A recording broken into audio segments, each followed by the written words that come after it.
আপনি সুদ খাবেন, কিস্তি নিবেন, আপনি কথায় কথায় গালি দিবেন।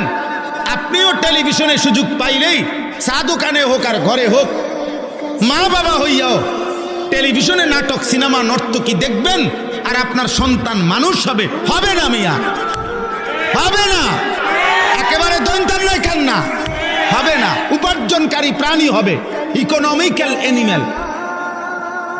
যে উপার্জন শিখছে, উপার্জন রোজগার করতে আরে পয়সা কামায়, এত আমনও কামাইছেন, এ তো পয়সা কামায়।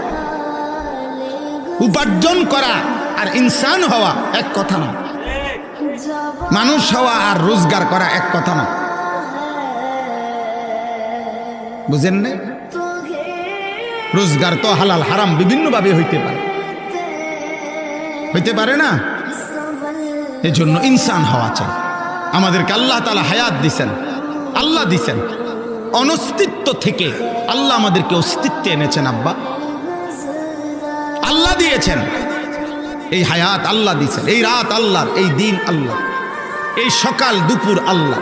প্রতি ঘন্টা যায় আমার হায়াত যায়, প্রতি মিনিট যায় আমার জীবন থেকে যায়, প্রতি সেকেন্ড যায় আমার জীবন থেকে যায়, আমার জীবন যায়। জমিনের এই ঘূর্ণায়ন, আব্বা এই যে ছেলেটা, বাবা তুমি উঠে যাও, আব্বা তুমি, বাবা উঠে, তুমি বেশি ডিস্টার্ব করতেছো। এই তোমারে বলছি, তোমারে, এই গেঞ্জিওয়ালা ছেলে তোমারে বললাম, আব্বা তুমি চলে যাও এখান থেকে, আব্বা আমার ডিস্টার্ব হয়, আমার কষ্ট হয়, তুমি এনে কথা বলো না, ফাজলামি করো না, ওঠো বেটা এখান থেকে, ফালতু কোথাকার বেটা,